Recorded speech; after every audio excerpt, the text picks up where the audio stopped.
നമസ്കാരം. കഴിഞ്ഞ ഏതാനും നാളുകളായി അമേരിക്കൻ ആകാശത്ത്, പ്രത്യേകിച്ച് ന്യൂജേഴ്സിയിലെ ഓഷ്യൻ കൗണ്ടിയിൽ നിരവധി ഡ്രോണുകൾ വലം വയ്ക്കുന്ന സംഭവം റിപ്പോർട്ട് ചെയ്യുകയുണ്ടായി. ഇത് സംബന്ധിച്ച് നിഗൂഢതയുണർത്തുന്ന ഒട്ടനേകം സംശയങ്ങളും വാദങ്ങളും ലോകവ്യാപകമായി ഉയരുകയാണ്. ഓഷ്യൻ കൗണ്ടിയിലെ പ്രദേശവാസികൾ പലവിധത്തിൽ ഈ ആകാശ ആശങ്കയ്ക്ക് സാക്ഷ്യം വഹിക്കുകയുണ്ടായി. അവിടെ നടന്ന ഒരു സംഭവത്തിൽ 50-ലധികം ഡ്രോണുകൾ അറ്റ്ലാന്റിക് സമുദ്രത്തിൽ നിന്ന് ജനവാസ കേന്ദ്രങ്ങളുടെ ആകാശവിതാനങ്ങളിലൂടെ പറന്നുയർന്നത് കണ്ടതായി പ്രദേശവാസികൾക്കൊപ്പം അധികാരികളും പറയുന്നു. 8 മുതൽ 10 അടി വരെ നീളമുള്ളതും വലിയ ചിറകുകളും ഒന്നിലധികം ലൈറ്റുകളുമുള്ളതുമായ ഫിക്സഡ് വിംഗ് എയർക്രാഫ്റ്റ് തരത്തിൽപ്പെടുന്ന ഡ്രോണുകളായിരുന്നു അവയെന്നാണ് പുറത്തുവരുന്ന റിപ്പോർട്ടുകൾ സൂചിപ്പിക്കുന്നത്. എന്തുതന്നെയായാലും അമേരിക്കൻ ആകാശത്ത് കൂട്ടപ്പറക്കൽ നടത്തിയ അത്തരം ഡ്രോണുകളുടെ ഉത്ഭവവും ലക്ഷ്യവും സംബന്ധിച്ച ഉത്കണ്ഠ നിറഞ്ഞ ചോദ്യങ്ങൾക്ക് ഇനിയും കൃത്യമായ മറുപടി എവിടെ നിന്നും ലഭ്യമായിട്ടില്ല. ന്യൂജേഴ്സിയെ കൂടാതെ Washington DC, New York, Massachusetts, California, Florida, Wyoming, Maryland തുടങ്ങിയ സ്ഥലങ്ങളിലും ഇത്തരം ഡ്രോണുകളുടെ സംശയകരമായ പറക്കൽ ആളുകളുടെ ശ്രദ്ധയിൽപ്പെട്ടിട്ടുണ്ട്. ഈ വിധത്തിൽ ഡ്രോണുകളുടെ എണ്ണം വർദ്ധിക്കുന്ന സാഹചര്യത്തിൽ പ്രാദേശിക ഭരണകൂടങ്ങൾ പ്രസിഡന്റ് ജോ ബൈഡന്റെ പ്രതികരണം തേടുകയുണ്ടായി. പലയിടങ്ങളിലും അടിയന്തരാവസ്ഥയിലേക്ക് കാര്യങ്ങൾ പോവുകയുമാണ്. ഡ്രോണുകളെ സംബന്ധിച്ച് നിഗൂഢതകൾ വർദ്ധിച്ചു വരുന്ന സാഹചര്യത്തിൽ അവയുടെ ഉത്ഭവത്തെക്കുറിച്ചും ഉദ്ദേശത്തെക്കുറിച്ചും വിവിധ സിദ്ധാന്തങ്ങളും പ്രചരിക്കപ്പെടുന്നുണ്ട്. ഈ ഡ്രോണുകൾ ഇറാൻ ഉൾപ്പെട്ട വിദേശ സേനകളുടെ രഹസ്യ ഓപ്പറേഷന്റെ ഭാഗമാണെന്നാണ് ഒരു പക്ഷത്തിന്റെ വാദം. അതേസമയം നിയുക്ത പ്രസിഡന്റ് ഡൊണാൾഡ് ട്രംപിന്റെ ബെഡ്മിൻസ്റ്റർ പ്രോപ്പർട്ടിക്കുള്ള സുരക്ഷാ നടപടികളുമായി അവയ്ക്ക് ബന്ധമുണ്ടാകാമെന്നാണ് മറ്റൊരു പക്ഷത്തിന്റെ വാദം. ഇതുകൂടാതെ രാജ്യത്തിന്റെ രഹസ്യാന്വേഷണ ഭാഗമാണ് ഇത്തരം ഡ്രോണുകൾ എന്നതു മുതൽ ചൈനീസ് ഇടപെടൽ വരെ ഈ സംഭവങ്ങളെ ചുറ്റിപ്പറ്റി പ്രചരിക്കപ്പെടുന്നുമുണ്ട്. നിഗൂഢമായ ഈ കാഴ്ചകളുടെ സ്വന്തം വ്യാഖ്യാനങ്ങൾ പങ്കിടാൻ നിരവധി ആളുകൾ സോഷ്യൽ മീഡിയ ഇടങ്ങളും പ്രയോജനപ്പെടുത്തുന്നുണ്ട്. നിയുക്ത പ്രസിഡന്റ് ഡൊണാൾഡ് ട്രംപ് ഈ സ്ഥിതിഗതികൾ വിലയിരുത്തി തന്റെ അഭിപ്രായം ട്രൂത്ത് സോഷ്യൽ അക്കൗണ്ടിലൂടെ പങ്കിടുകയുണ്ടായി. ശരിക്കും നമ്മുടെ സർക്കാരിന്റെ അറിവില്ലാതെ ഇത്തരമൊരു കാര്യം സംഭവിക്കുമോ? ഞാൻ അങ്ങനെ കരുതുന്നില്ല.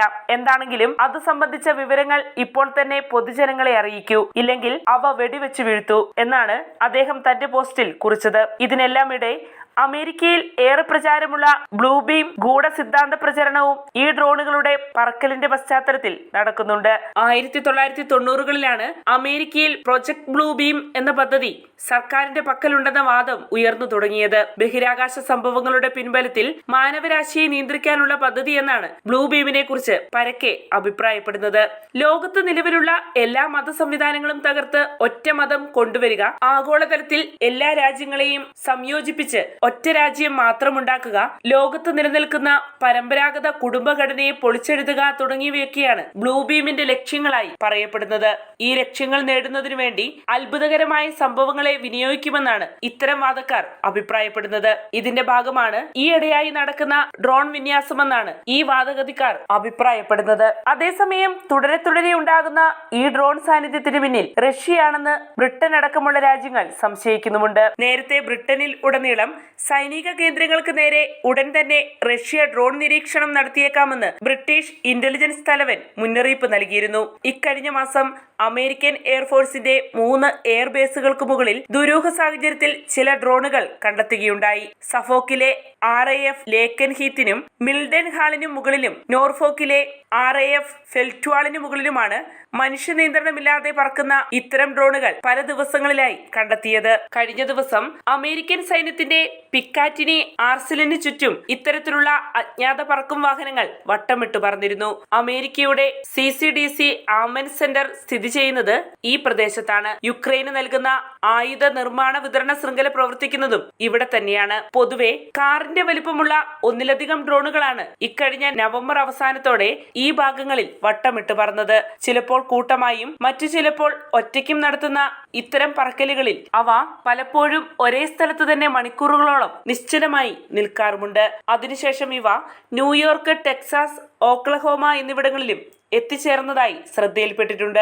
അമേരിക്കൻ എയർഫോഴ്സ് അനുമാനിക്കുന്നത് ഈ ഡ്രോൺ വിന്യാസം ഒരു സംഘടിതമായ പ്രവർത്തനത്തിന്റെ ഭാഗമാണ് എന്നാണ്. അതേസമയം ന്യൂജേഴ്സി പോലീസ് പറയുന്നത് ഇത്തരത്തിലുള്ള ഡ്രോണുകൾ കണ്ടെത്തുന്നത് ആദ്യമായാണ് എന്നാണ്. അവയിൽ നിന്ന് ഏതെങ്കിലും വിധത്തിലുള്ള ലൈറ്റോ തീയോ ചൂടോ ഒന്നും വരാത്തതിനാൽ തന്നെ അവയുടെ സാന്നിധ്യം റഡാറുകളിൽ വ്യക്തമാകുന്നില്ലെന്നും പോലീസ് പറയുന്നു.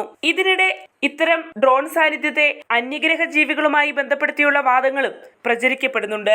ഈ വിധത്തിലെല്ലാം അഭ്യൂഹങ്ങൾ പരക്കുമ്പോഴും US ഭരണകൂടം ഇത് സംബന്ധിച്ച ഔദ്യോഗിക പ്രസ്താവന ഇതുവരെയും പുറത്തിറക്കിയിട്ടില്ല. അതിന് കാരണം എന്തെന്നതും ഒരു ചോദ്യമായി അവശേഷിക്കുകയാണ്. വാർത്തയുടെ നിറം തേടി തനിനിറം.